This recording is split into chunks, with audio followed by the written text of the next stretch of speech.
Welcome to Inspirational Leadership. I'm your host, Kristen Harcourt, and we have another fabulous guest, and very top of mind for me because I actually got to be with Joel, who's going to be on the show yesterday, for the launch of his book. So let me introduce you to our guest. Today, we're talking with Joel Hilchey, who is an ideas guy. His gift seems to stem from a strange combination of observation, insight, and blatant disregard for conventional thinking. My kind of guy. He's also a juggler, literally and figuratively. In addition to leading the Beanstalk Creative team, he maintains a busy schedule as a keynote speaker, creating unforgettable spectacles on stage. He's the father of three kids, and he attempts to be a good husband. Joel has authored four books, two of them with Brandon Love, and his latest one is called The 6.5 Habits of Highly Defective Bosses. He taught engineering for over a decade at McMaster University. I am also a McMaster graduate, where he was named one of the top 150 alumni. He's a seasoned barbershop quartet singer. He formerly chaired the board of the world-renowned Hamilton Children's Choir, and he's a semi-competitive joggler. That's right, juggling whilst jogging. Welcome to the show, Joel. Oh, thanks for having me. I sound great on paper, You huh? sure do. Wow. I'm Oh, like, how do wow. you have the time in the day, Oh, Joel? You've I got a just lot don't do going all, I don't do all the things all the time, I think. But hearing it all together, it's like, yeah, wow. Yes, yes. Thanks for having me. Yeah, I'm really excited for this conversation. I love that you're so multifaceted and so many different directions. And that's what I love so much with your book launch yesterday as well. It's like, oh, juggling, and we've got some singing, and then we've got a duck tank, and then Joel's going to go in a balloon. It's big, massive balloon. Of course he is. Totally. I've always been a performer. I grew up singing in a children's choir, and then that morphed into, barbershop quartets or whatever. And my favorite part of university was taking my little juggling show around to the different coffee house talent shows and Yeah, things. yeah. Every club on campus has one, and most people would bring a guitar, but I would bring my weird juggling show and juggle toilet plungers and silly stuff. I like making people laugh, but I like bringing people together for a good cause. I guess it's kind of been a theme. The engineering part, that was fine too. We can talk about that, but I felt like, kind of if you can entertain people and make them laugh, they're open to new ideas. I think when we're having fun, that is when people learn the most. That's when we're the most productive. So that has sort of permeated all of the academic things in my life as I well. love it. And I think, especially in engineering, where it can sometimes feel serious, because it Yeah. needs to be in serious in some ways, because there is, you are doing things that are important, that they're done properly. I want some compliance. Uh, Yes. However, I think I agree with you wholeheartedly, especially when we think about when we get into more conversations around corporate and workplaces, because I do think there sometimes tends to be this philosophy around we need to be so serious and be adulting, and fun Yeah. and play and bringing in that energy creates a space where I think more creative thinking and openness and learning and growth happens. 100% it does. I think like just anybody listening can think like, where did they feel comfortable? What workplace cultures have felt the best? And almost never do people answer it was the most predictable, prim and proper environment. Like we can be professional while also still being human. And I think if you can marry, my thing is always like marry what's fun and meaningful. If you can add fun to what's meaningful, that's better. If you're just doing something fun, if you can add some meaning into that, then it elevates that. So that's sort of a big picture of philosophy. But yeah, you're right. Like culture doesn't have to be stodgy and boring. That said, a lot of people get fun wrong. They think, oh, okay, so we're gonna have a mandatory fun afternoon where Yes. we all, I don't know, go Any bowling or something. activity, yes. Yeah, and I mean, I don't have anything against bowling. In fact, I really like bowling as an activity. I Yeah. think I like it because most of the time you're bowling, you're not actually doing the bowling. So you're sort of like around with people. It's a thing, Yeah. but there's always something to focus on. You can cheer somebody on, and Yeah. nobody's very good at it anyways. Yeah. And so we're sort of, it's fun to see the boss kind of strike out, what is it, gutter ball after gutter ball. And but so I don't have anything against bowling, but one of the best ways to make something not fun is to make it mandatory. Yes. So it's Yeah. like that's a kind of a concept to keep in mind, I suppose. I think you're absolutely right. I think that anytime you're trying to control and tell people what to do, that's not going to give them a sense of autonomy and feel Right, empowered and right. energized around getting to be part of this. So Yeah. let's backtrack for a second. So you started to get a little bit around your singing career and you being a performer for many years before you Yes. started to get to the stage where you're kind of in this big world and starting to think about career trajectory. But at some point, the career trajectory was going the engineering route, and then Yeah. taught for a long time.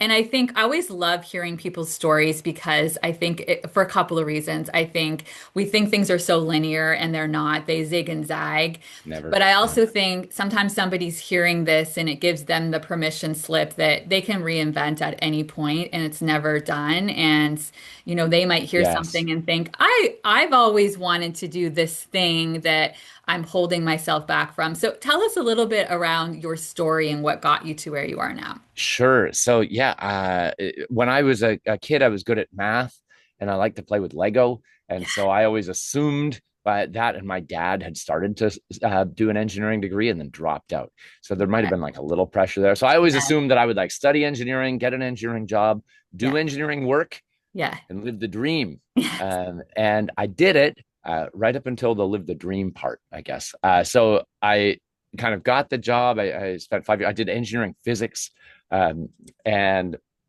I liked engineering. I liked solving problems, but I found myself doing this like database work, and it was. I just realized I was surrounded by people living for the evenings and weekends, which actually is Mhm. probably not fair. Probably it was just me and I was projecting that Right. everybody else was also Yeah. living for the evenings and weekends. It was a great job for a lot of people right out of school. It was awesome. I did not last long in the corporate world. I lasted like 4 weeks, Yeah. and that's not even really true. I was on vacation for one of the weeks, Kristen. It was just really obvious to me that this was like the wrong Yeah. thing. Now, sometimes you talk about like life changes. So there was an inciting force, which was that I had moved to this city and I was living with a friend or Yeah. the friend's mom, and she Yeah. had to move. And so on short notice, I had to be like out of my house and I couldn't use the car anymore. Yeah. So there was this moment where I'm like, am I going to double down on this thing that I don't really Yeah. like? Or now is like a convenient time to do something different. Yeah. And um, I, I thought I really like teaching.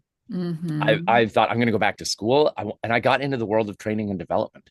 Okay. And I sort of left and was a trainer. I worked at the 7 Habits of highly effective people, Franklin Covey stuff, Yeah. largely in education to start off. Okay. And that was really fun and interesting. And so I did like lots and lots of presentations for really tough audiences. A lot of people are scared of like high school students or middle school students, Yeah. but I was able to use my entertaining stuff to Yeah. teach and Yeah. like win people over and then share things about goal setting or time management or all these basic ideas. Yeah. And eventually that grew enough. We found there's a program in Ontario, Canada, where I live, called the Specialist High Skills Major Program. It's an awesome program for high school students. It's a badly named program. You wouldn't I was remember gonna say, yeah. what is that? What is a Yeah. specialist high? Anyway, it doesn't matter. There is a great program for 11th to 12th grade students that helps them Yeah. explore career options. And as Uh-huh. part of that, they get workshops and certifications. Yeah. And we Beanstalk Creative, that's my company. Yeah. We started by running conferences, and then eventually we were doing in-school workshops for this program Nice. in particular, and career skills workshops. And Okay. we're a bunch of entertainers turned educators. So Yeah. I'm a juggler, but magicians and circus artists and dancers and comedians and actors Yeah. and we've been able to build this team. And luckily, it was not just me that people wanted, it Yeah. was awesome workshops for students. So Yeah. now we've grown. I started as a solopreneur, but the, Yeah. the next chapter kind of became me leading this team where, we're small, we're 5 full-time people, plus Hmm. another dozen or so contract and part-time staff. Hmm. So, but 15, 17 people. I realized this was like the size of teams in many, many organizations. Yeah. Plus, I was now a boss. I Uh-huh. was like, oh, I'm like the CEO of this thing. Right, And right. it took me a few years to realize that. We Yeah. can come back to that story. But I was doing more corporate work Hmm. and keynoting for associations and talking about culture. And people said, wait, what do you do with your team? Like, can you say that again? And I was sharing just things that we had stumbled into. Yeah. And people said, oh, that's really good. Could say that again. Tell me more about that. Yeah. And I realized that there were a lot of other, call them like accidental bosses Yes. that needed help and that had got into their role not because they had been planning to do that, because they zigged and zagged in their career, or maybe Hmm. they were an expert in their field, but Hmm. they're the most senior person around the table, and their boss leaves, and somebody says, "Well, you seem to know what you're doing. Why don't you Right. start leading the meetings?" Right. It's really anything. I've heard some people, they become the boss because they don't want somebody else to be in Right. that role. They don't want to be managed by somebody else. But often these people get like no training Hmm. or support. I mean, sometimes in the largest Hmm. organizations often do, but Hmm. the majority of people, the small and medium sized ones, they're the ones that are flying by the seat of their pants, going, "Well, I don't know. This person left. We need somebody to do this. Can you take over this part?" Yeah. And there's often less structure. So that has been kind of the next chapter of this, where now I do management training and and speak on culture. But really, I guess I'm learning that this like accidental manager thing is really resonating with people. So if that's helpful, then that's great, and that's what's sort of driving this next part of the career. So I still lead my team and have it's like my little working laboratory, Yes. but then had the chance to write a book, The 6.5 Habits of Highly Defective Bosses, Serious Lessons for Accidental Managers. I Uh, love it it's for been great. it's so good. I love it for so many reasons because I think it's great that you continue to have your team and be able to look for ways to, because you're human and you're gonna get it wrong sometimes. Oh, yeah. Because you're not valuable. You're not going to be able to do it always right, and that's not the goal. And I think that it's so, and I think you shared a stat actually at the book launch around Mm. that many people don't, it's like around on average 10 years until they get Uh, training, which yeah. that's powerful stat. This, I need to find this out across other industries. This was a Yeah. stat I heard from the credit union world, which Yeah. I thought would be like, oh, credit unions, they're like institutions. Right. Right. And they, some folks, I was on another podcast, they talked about credit union training and development. They said from the time a person enters a management or leadership position until the time Mm-hmm. they get training for that Mm-hmm. is 10 Mm-hmm. and a half years. Mm-hmm. Even if that's a factor of 10 off, Right. that Right. 1 year is like that. You can Yes. mess up a lot of stuff in a year. Like, gosh, Yeah. I messed up a Yeah. ton of stuff in a year. Um, it's hard to do this. And for a lot of people, maybe a broader stat is that something like 80% of managers or Mm-hmm. bosses Mm-hmm. identify as accidental bosses. Mm-hmm. They didn't plan for this. This wasn't what they were shooting for. Yeah. And so I think in general, this kind of feeling of like, oh, I didn't get the training or support I needed is out there. But the first challenge for a lot of people is that they actually didn't even realize that they were in a management position or that they were responsible for certain things. Right. And this was really my experience because I hired an assistant because I needed help. Yeah. Entrepreneurs generally don't want to be managers. They want to do a thing, and then they realize they need other people to help get it done. And so they like, okay, well, can you help out with this? When can you start? And Yeah. they bring people on. And this is exactly what I did. Threw an ad together and Yeah. found a great person. Yeah. And then we grew a little bit. And my first person lasted for 2 years with me. Yeah. But when she left, I was sort of blindsided by Yeah. this, but I shouldn't have been because I'd never once asked her, do you see yourself doing this role with me forever? And if not, when do you think it needs to be different? Like, I didn't have career development conversations with Right. people. Right. That just didn't enter my mind. Yeah. And it was still another year after that. We now had like 3 people kind of full-time working for me. And a staff member came to me, and another person had said something kind of inappropriate. She's like, "Do we have a policy about this?" Right. Yeah. You're like, Oh, no, great policy. question. Like, let me check my Google document here. Do we have a policy? No. She said, well, do you think we should? Yeah, absolutely, we should. Yeah. Are you going to do something about it?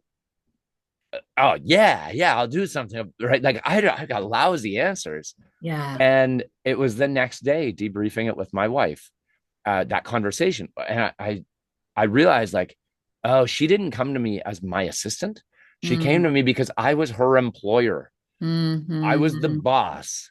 Yes. I was responsible for the team culture and the working Yes. dynamics of the team, and the strategy and her working environment, all these things. I was 3 years in, and I'm like realizing for the first time that I am responsible for this stuff. Right. Um, and maybe some people, figured out faster than I did. But I one of my longtime university pals, he's now the CEO of a very successful like medical company, Yeah. and we try to connect every week. And he said, oh, I don't know if we're doing the right things. Like, I don't know if we're on the same page with strategy things. It's Right. like, oh, do you have any like plans to like talk about that? Yeah. And he said, well, not really. There's nothing on the calendar. I was like, well, do you think anybody else would put that sort of thing on the calendar? Yeah. Like, you're the CEO. Yes. Uh, and he's like, oh, yeah, like that's probably my job, right? Like, and he's an awesome guy. He's an accidental manager, but Yes. especially in the middle levels, I think once you're the CEO or a Yeah. senior leadership position, maybe you've figured out some stuff. If you're in a medium-sized company and you've been Hmm. around for a while, Hmm. although Hmm. not always. Sometimes Hmm. people fall into these positions, and Hmm. but I think there's this like I was talking with a friend the other day who works in the oil and gas industry, Hmm. and she said in there's sort of two ways into management positions or leadership positions, Yeah. from the sort of like trade side of things. So you think like the people doing the work, turning the wrenches, the skilled trades folks, they're often brought into that leadership position because they're quite good with people.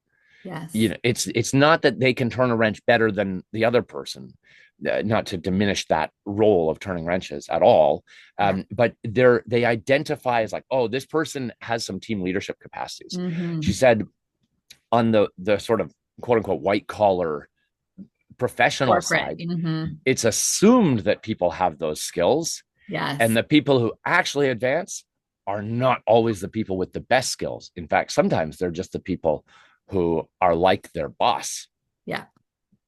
and they get promoted that way. Yeah. And she said, and that's like the trouble spot mostly, because those managers, even though they get training, there's not always support or follow through for that training.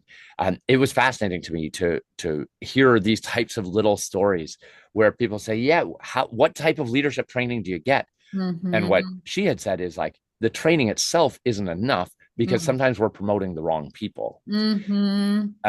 The kind of trades collar, blue collar trades advancement, often we select for the right things, which is the people side of things. Now, Right. we need all of it. I don't know if you want to Yes. talk about this, but Yeah. habit one of the book is function forgetting. And this Right. is where bosses forget, or maybe just never realize, that they're Yeah. responsible for a bunch of different functions. Yeah. um, so that's what I see as the starting point for like, okay, what does it mean to be the leader, the manager Yeah. in a team or an Absolutely. organization?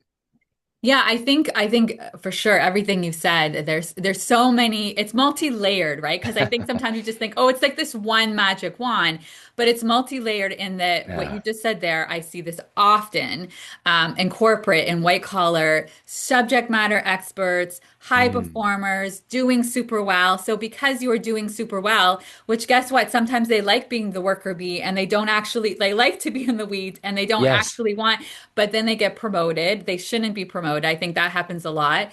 And then there's others who, it's not that, like you said, accidental. It wasn't necessarily on their trajectory, but then they think, okay. But I don't think enough people pull them aside and help them understand what you just said, whether they're an entrepreneur who's also going to be wearing a manager hat, or Mm, whether they're, a manager within an organization, and then they're also yes. going to be doing the leader hat. You're constantly wearing these different hats. And, I don't know about you. This is one of the reasons, to be quite honest, that I haven't scaled to the way I could, because I Hmm. know how much I love my entrepreneur hat, and I don't Yes. necessarily. I'm aware because I coach for it, I train for it every day, and I know what's Yes. required in terms of the manager hat. And I just want to acknowledge to everybody listening who's a manager, it can be a lot at times, right? Because you've got all of Yeah. your stuff. You're still in charge of Yes. strategy and business outcomes and deliverables, and you're at Yes. back-to-back meetings and all of these things that are pulling your attention. And and you have this other hat where you are managing humans, and Yes. humans are going to have a whole bunch of dynamics at play constantly. Yes. And it requires a lot of someone. And I just think too many people get into leadership that no one's really pulled them aside, to help them understand and maybe even have some compassion and empathy, so that maybe those individuals feel a little bit less overwhelmed, like they're not doing it right. That Mm, it takes some time to be able to build the skills and capacity to be wearing those totally. different hats Time and willingness. and Uh, willingness. yes. I mean, even start with the question, what is the primary role of a team leader? Right. Now, probably there are a million different answers to this question, but the way I like to see it is like the difference between just like say a worker and the manager is that now the manager has some responsibility and connection to the output of the team as a whole, Yes. and not just your own output. So you might still have things that you're supposed to do, but then the question is like, okay, so how do I get the most from my team? How do I get the best from my team? Um, the four functions, that the way I think about it, just as a starting point for people, I think of it like a 2x2 matrix. I can draw it if you're watching. Yeah. If you're just listening, you can imagine it. There's sort of short term and long term, Yeah. and there's task focused or like project focused, I guess, and people or Mhm. relationship focused. I love these 2x2 matrices. It's so Yeah. nice. So fun. Um, and in the short term task focused side, this is going to be your sort of project management. This is where most people are most comfortable Hmm. because that's often what got them into the management role. Yeah. They were good at doing the thing.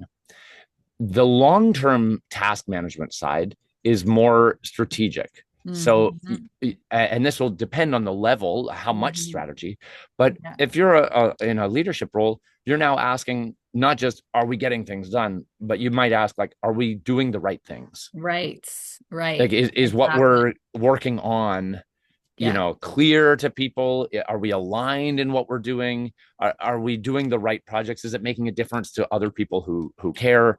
Um, so the leader inherently has more long-term thinking, but that's the next easiest for people to do because it's still task focused. And they're like, oh, now but Yeah. on the short term people side, now we're also responsible for the team dynamics. Hmm. And this is the one where a teammate comes to you and they're like, hey, this person did a thing, or like so and so is not doing their part of the project, or they're behind, or they're being insensitive, whatever it is, or they're just a jerk and I don't want to work with that person.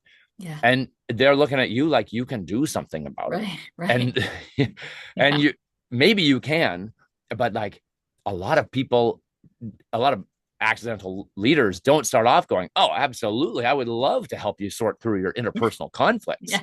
That Yeah. sounds like a great time. Yeah. Let's spend Tuesday morning and Thursday afternoon on it. uh, but then that's a lot of what they do, is just helping people work well together. And even if there's no Mhm. issues, you're Mm. now still responsible for that like working dynamic of the team. Exactly. The long-term people side of things, so the fourth quadrant, now we're talking like career development. Yeah. And career development is the one that's most commonly ignored. Yes. No, I don't know if when you work with people, what percentage of people get told, now as a leader, Yes. your part of your job is to make sure everyone on your team is Yeah. like satisfied and fulfilled in their 5 year or 10 year plan. Yes. I've never heard anybody talk like that. No. And a lot of people actually resist that sort of thing Hmm. because they feel like having a career development conversation is almost like coaching somebody off of their team or out of the company. Yeah. And they prefer to stay in the dark about it. That's obviously mistaken thinking. Well, maybe not obviously. Assume that everybody is thinking about their own career development anyways. Yeah. And your choice as the leader is, do you Yeah. want to stick your head in the sand and be blind to that conversation that's happening without you? Or you can go and ask. And in my experience, when I've asked people and when I've talked to people who make this part of their kind of just annual interaction with people, or like an annual formal conversation, what do you want to do in your career? What do you want to be learning? Do we have that for you on this team? Um, they just have better relationships, and people are probably more loyal to that boss Yeah. than they Yeah. would be to the person who just kind of sticks their fingers in their ears and hopes that the person's going to stay forever. Yeah. um I don't, It's so so true. all of those things, and the way, as a starting point, I try to balance some like philosophy with just like hacks and strategy or practical things. You can get each of these things on your calendar if you're Yeah. a leader. So if you don't Yeah. have annual one-on-ones with each of your people on your calendar, Yeah. get that on your calendar. Yeah. You probably want to have quarterly strategy things, get out of the day-to-day work. And this is so hard to do because it never seems like today's priority to talk Right. about, Right. are we sure we're on track for 6 months? Exactly. Um, Team dynamics. I like to think of this as annual, but actually daily, Hmm. because you probably want to formally ask, are there any issues that I should know about on Yeah. the team? Yeah. You could add that into a career development conversation. Hmm. But you probably want to have your radar tuned to that always, Yeah. because you don't want to wait 11 months to deal with No. just sort No. out some interpersonal issue. You probably want to have maybe semi-annual career development conversations. There should be one-on-one that's kind of fulsome each year, is Hmm. what most people Hmm. find. But it Hmm. feels a bit weird to go a full year without then mentioning it again. Yeah. You probably want to Well, check and you in have to at some also be point. checking in around accountability, right? Because if Yes. they're also doing some things around their career goals and they say, I don't know, I want to get mentoring with this person, how are things going with that? Are you continuing to Yes. do the mentoring? Because it's Yes. not a one and done. It's how Yes. are you coaching and mentoring towards those things throughout the year as well? 100%. So Yeah, there you go. So there's the 2x2 matrix of functions, and don't be a I love function that. forgetter. I love that. Yeah, I think it's and then just paying attention. Are you over indexing on one area of the matrix and another and noticing how do we make sure that we're consistently checking in with those different areas? I love doing calendar audits with leaders for that exact same reason. And I can't tell you how Nice. many notice that there's no white space whatsoever for strategy. I'm like, good luck with that. Or they're not doing the one-on-one meetings, or it just helps them to get a better idea. It also Yeah. can get them, what I like about this too is there's the tactical and you doing the things, but then it's also checking in with yourself and how can you maximize, optimize the way you're going about doing that, noticing your energy levels and things like that to support you in being more effective. And when I've done the Yes. audits, it's been so interesting where they might notice, like, I'm so exhausted on Thursday. Well, what's happening on Thursday? Oh, I'm doing 8 one-on-ones and that day. Okay, so maybe Yes. we want to start moving that around. And then when they start to take back their calendar and own it, it's Yes. amazing how that can have such a shift too, in terms of it's not just what you're doing, but it's how you're being and how your energy is being optimized with it. Yes. I love that. I had 2 days, 3 days last week with just back-to-back meetings, Yeah. and it was not fun. I liked each meeting, but at the Yeah. end of the day, I was like, oh A lot. gosh, this is a lot. Like, why did I let this happen? Yeah. And we need time to think and to process, and leaders especially need that. I have a block on my calendar every week, just like long-term perspective. Yes. And Yes. do I always use it? No, sometimes I need to deal with the issue of the day, Yeah. but if I get it 50% of the time, that's once every 2 weeks, that I wouldn't otherwise get, because just empty space gets encroached with all manner of Yeah. issues. Um, Yes. so time is constantly eroded. I love your point. Take back the calendar. It's Hmm. such a valuable tool. Right? You own it. It doesn't own you. And I think sometimes Yeah. people have gotten into the it owns them. And then this is when we can get into the firefighting and very reactive and the emails Yes. own them. And it's like, oh, were those actually your priorities? Because I don't Yes. think they were. But the email, all of a sudden, it's like this thing pops in and that's all of a sudden the priority. But if they were to look at their top three priorities, has nothing to do with that. But that Yes. lower, much lower level task, but it Yeah. pulled them, right? Because, again, I could have many Yes. conversations around email and how it's designed and the dopamine hit and why why Yes. people are being pulled into it from a neuroscience perspective. But I want to give you a chance and you tell me where you want to go because, of course, your book, and I recommend everybody purchase this book. I will have it in the show notes. But for people to get a feel for, I don't know if you want to get into all of the habits, but some of the Ah, yeah. themes that this book is really about. Because what I love for it that you said, and I shared a post around this too, right? Like we're not focusing here on the tyrants. Like there are going to be people have heard me talk about the brilliant a-holes. Like the brilliant a-holes are not interested Yes. in changing, right? And most leaders do not Right. wake up in the morning and be like, I want to be a jerk and an a-hole all day long No, today, no, no, right? no. We're Yeah. talking about the ones that, like, again, accidental manager, they don't necessarily know what they don't know, and there's a lot of different ways they can approach it differently. So tell me some of the Love it. themes of the book. Okay. So yes, let's do it. Let's start with the half habit, which the half habit is the one people ask about. What's the half Yeah. habit? Yeah. Consistently inconsistent is the half Yes. habit. So, Yes. which I felt like, okay, the whole six and Yeah. a half habits thing, it just felt like it came up a bit short, Yeah. which Yeah. I loved. But the half habit, consistently inconsistent, it Yeah. doesn't feel worthy of full habit status to be consistently inconsistent. I don't know. So that was my logical effort at it. And this is basically where people get, you know, whipped around from one priority to another. They're not clear, and there's not enough consistency for people to do their best work. Yeah. Right. This is sort of the typical like founder, visionary Yeah. person. It doesn't have to be just that type, but the person who comes back with 8 new ideas and they say, "Oh, Yeah. this is amazing! I've got a new Yeah. thing," and all the projects that the team was working on just become irrelevant all of a sudden, and they get all discouraged. Um, so we need enough predictability for people to feel stable Yeah. and do good work. Uh, but we need enough flexibility to actually adapt to what's happening around us. You Yeah. could you could look at the opposite end of the spectrum of like pure consistency Yeah. as being a company that's over policy driven, Yes.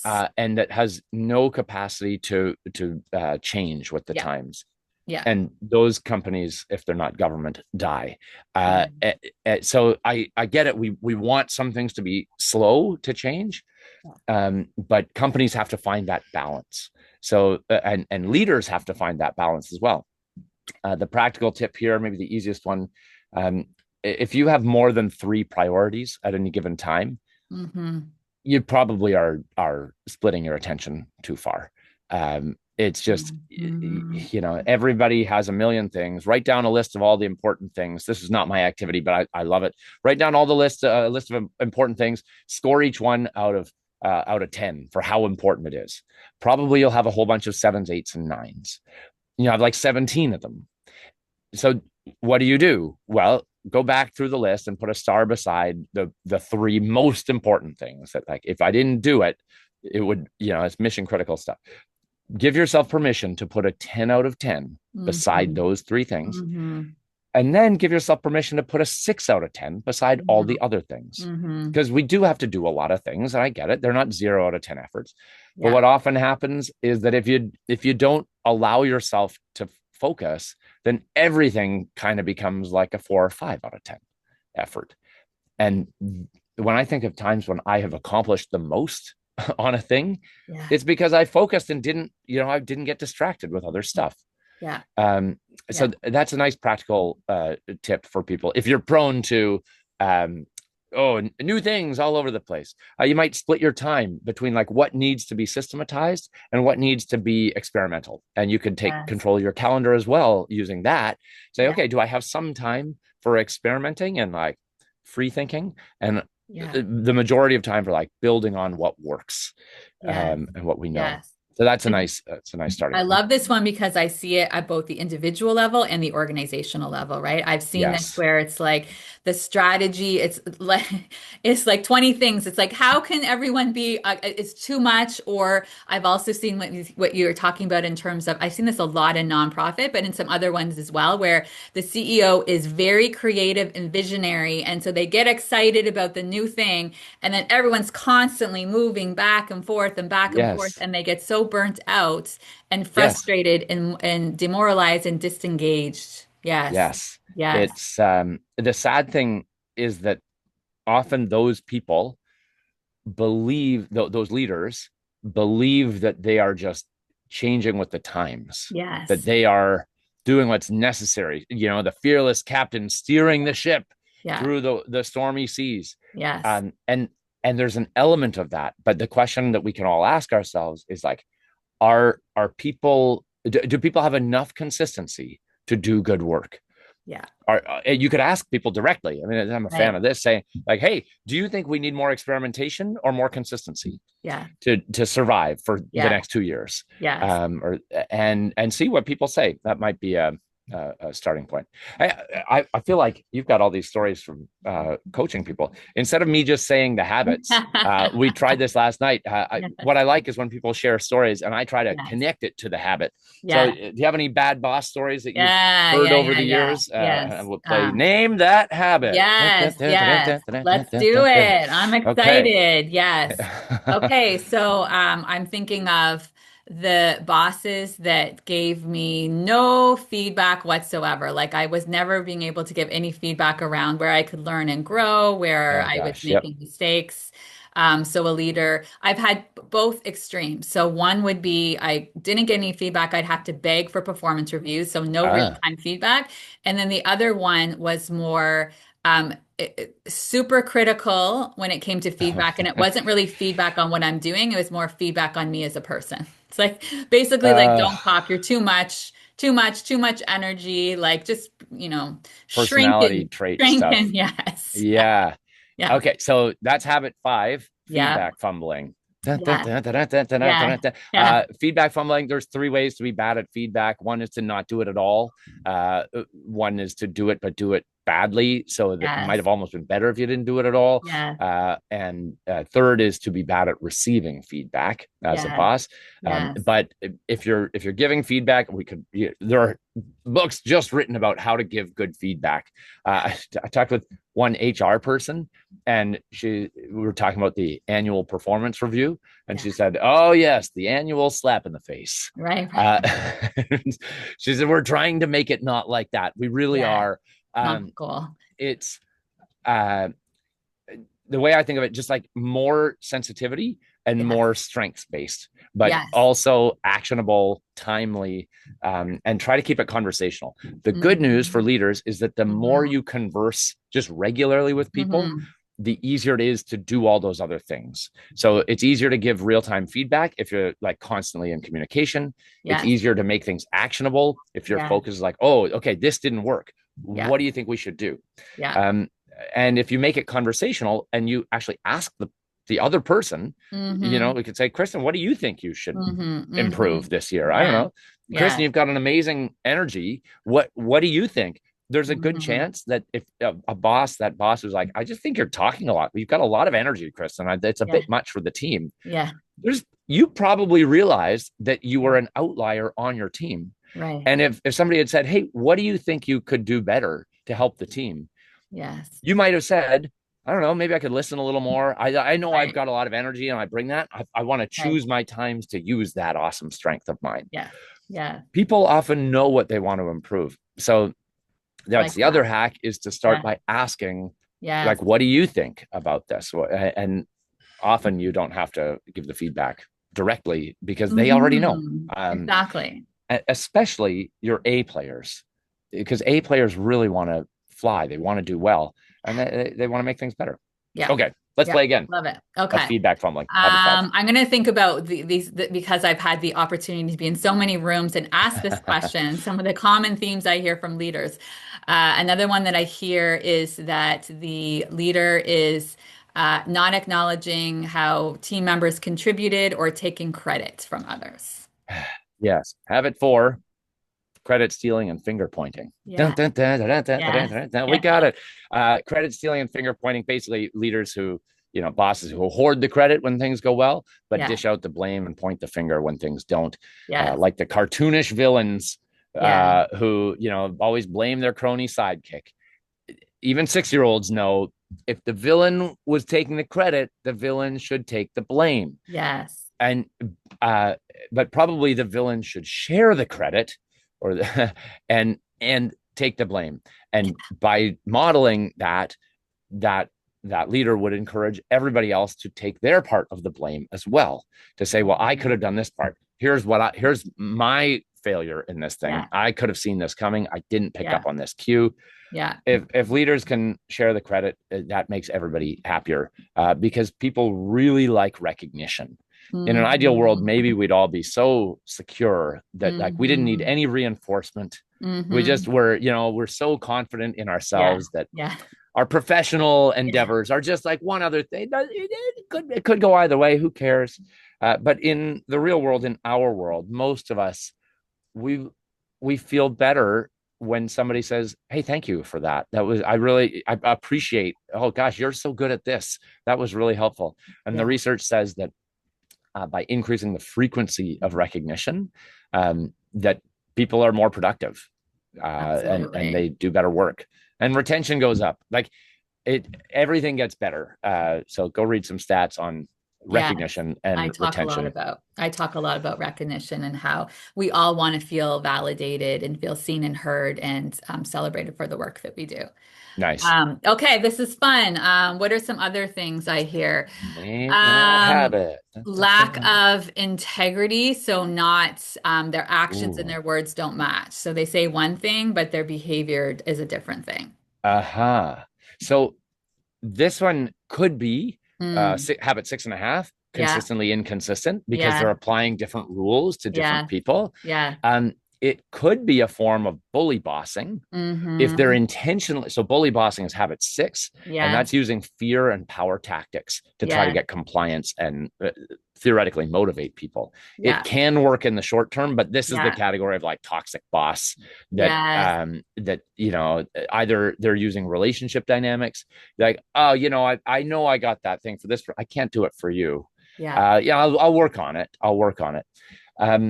And then the third category that it could be is habit 3, which is hassle making. So sometimes, so hassle making is basically the habit of just not removing the barriers in the way of the team. Right? They often create obstacles instead of dismantling them. And this shows up. It can show up in really small ways. Like, for instance, how many people get frustrated because they don't have the right permission to use some software or like access some document? And like, oh, you hit the things like access denied, request permission, but that person's away this week. And so it slows down the whole thing. And I get it. We need to have security, but just think of like all the little hassles that come up in a day. This is what doing the work looks like often, is dismantling the things. Okay, what do? We didn't get it like we thought we would. What should we do now? That's kind of annoying. And one boss described it as like, a boss needs to be willing to go to bat for you, and they need to have the juice to deliver. Like they got, if they're like, absolutely, I can do this for you, and then they can't deliver, that's super annoying to everyone who works for them. And they're not a bad human for not being able to do it. They just like couldn't get it done. So either follow through, do what you say you're going to do, or go back and apologize and say, I'm sorry, this is what happened. Here's what I've tried. What do you think we should do now? And now we're back on the same team. But we're working together to love it, to get rid of the hassles. So many times, right? So many things. One of my favorite stories that I heard, this is an old story now, but because when we talk about bad bosses, everyone talks about it. It has a story. This was back. Do you remember cathode ray tube monitors when they like take up the whole desk? Our younger listeners won't remember, but these things, often the way they sat on desks, there was really only one position they could sit on a desk. And this person, I think I remember, is from a municipality or something, and like the way the sun shone in to the Yeah. office Yeah. at a certain time in the afternoon, Mm-hmm. the screens were just impossible to see. They reflected off it, and they put in requests for screen glare reducers Yeah. things. Yeah. They put in requests to rearrange the office, and they couldn't Yeah. do that without Yes. changing Right. outlet plugs. It was a safe health and safety thing, and they just like months they gave up. She said like honestly, one person built a little like cardboard cave out of an old box and would sort of work in their cave. But like the rest of us basically just took our break at that time when the sun was shining on our computer screens. Like, Mm. oh my gosh, how many hours of wasted time and energy? Like, can we not solve this problem somehow? Yes. And none of the leaders in the organization apparently could solve this problem. And it's like, just, what do people need to do good work? Just like ask them what's in your way right now, Yeah. and Yeah. then help them get rid of those things. They want to do work. Yeah. Yeah. Absolutely. Another one that's jumping out at me that I see a lot that I coach leaders on is Mm, avoiding conflict and not having difficult conversations. sure. Okay. So that could be habit 5, feedback Yeah. fumbling. It could also be habit 2, one we haven't touched on yet, mediocrity mongering. Yes. So often conflict comes up when somebody didn't deliver. And Yeah. the question is like, how do you handle a lower performing team member? Mm-hmm. Mm-hmm. Um, and the high performers get frustrated because they're being slowed down by Yeah. somebody else. Yes. People say things like this is a small team. We don't have room for B players. We need A players on this team. We're doing important stuff here. Mm-hmm. Um, and when a leader doesn't want to have a tough conversation, they may be contributing to a culture of mediocrity. And Mm-hmm. high performers will often see that and say, I don't know, well, if this is what's acceptable around here, this isn't letting me thrive. Yes. Um, and I mean, the other way that people can be mediocrity mongers is actually by cutting down and discouraging the high performers. This is a more egregious form of it, probably, which Yes. you'd think like, do people actually do this? They Yeah. do, because Yeah. rather than have a hard conversation with the majority to say, Right. listen, we're not keeping up here, Yeah. or we all have unique skills, Yeah. and I want to help us find our Yeah. unique skills so we're Yeah. all playing to our strengths. Yeah. Often some high performer comes out like, look at this, and instead of saying you're amazing, let's all celebrate this person, Mm-hmm. they say, well, don't make too big a deal about that. Somebody last night shared the story.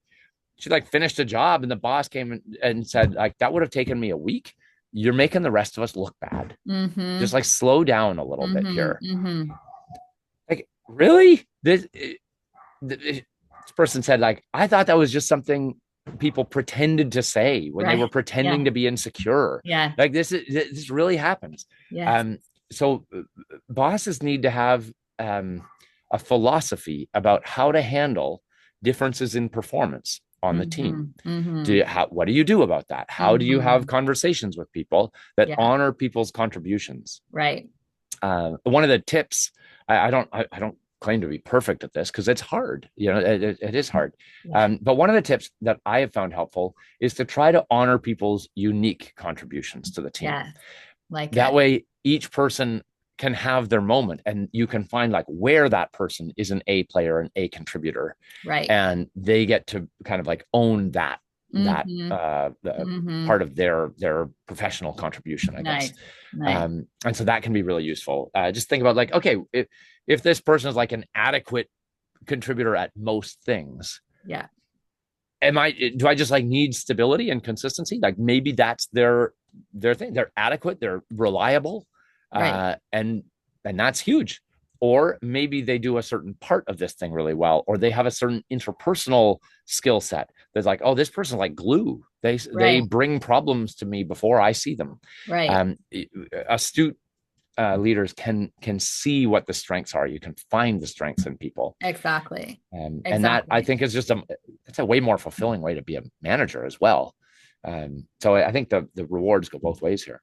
And I like it because you're also playing to them. Like, not everyone is going to be A players. Like, not everyone is interested in being an A player, and we are going Right. to have B players. We just don't want like the people who are low behavior, low performers, and are actually creating damage and toxicity and all that kind of stuff. That's not going to be acceptable. But there are going to be people who just, even from a pace perspective, like they just Yes, can't work within that same range, but they're still contributing in a beautiful way. totally. Totally. It's, you know, to use a sports analogy, superstars don't win championships on their own, Right.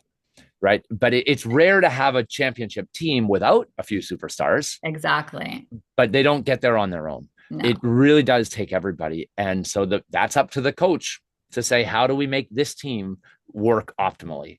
There's lots of great coaching sort of boss analogies, because it feels right to me.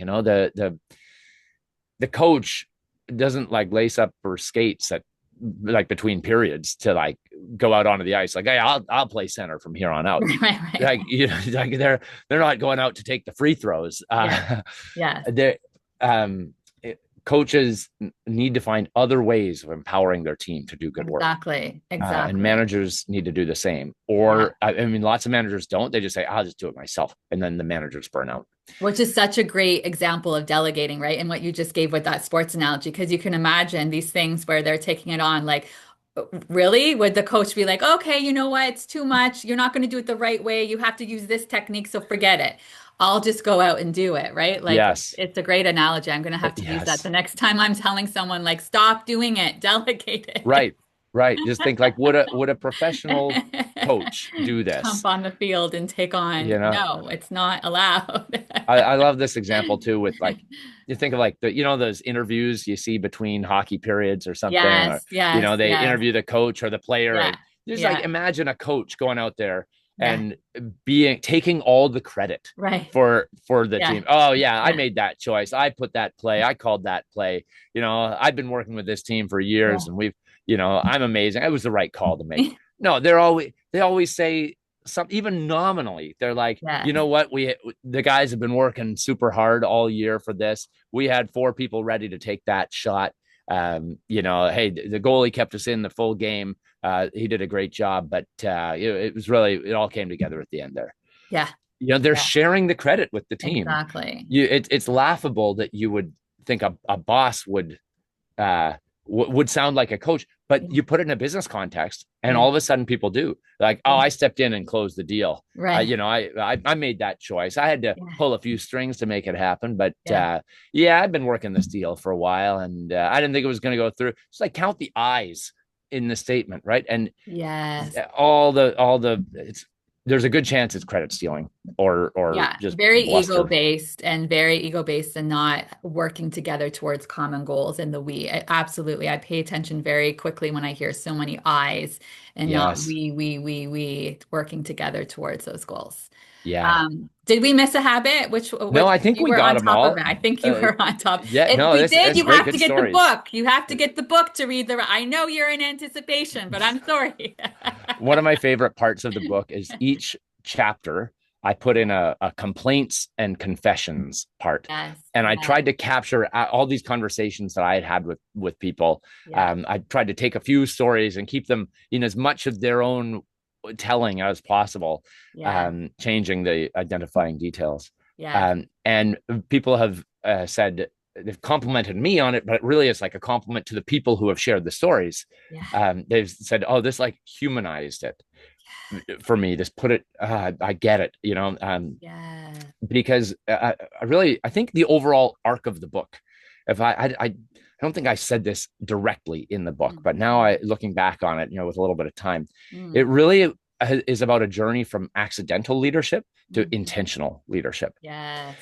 And I I didn't know where I was going with the start. I was like, I knew that there were these bad habits out there, Yeah. and I knew we had stumbled into some things, and I had like learned all I could from other people. And I'm not a perfect example of this. It's terrifying to write a book about bad bosses. Oh my Right. gosh, if I'm a bad boss and I've written a book about it, I'm never going to get people to work with me again. Uh, like poetic justice, right? So, but I realized that like little acts of intentionality in the things we choose to do. How am I going to have this feedback conversation?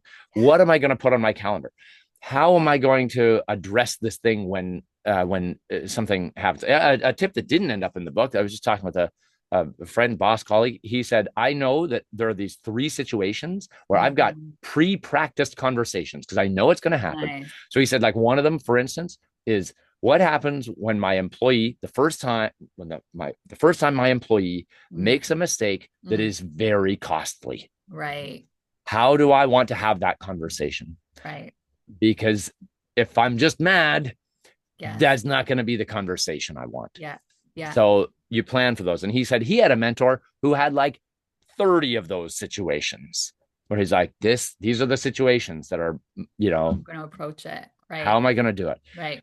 Here's maybe my last tip. I know our time is short here. I ended with this. It was a thing I stumbled into, but it has been powerful. And I think it's Mhm. the theme of this kind of intentional leadership.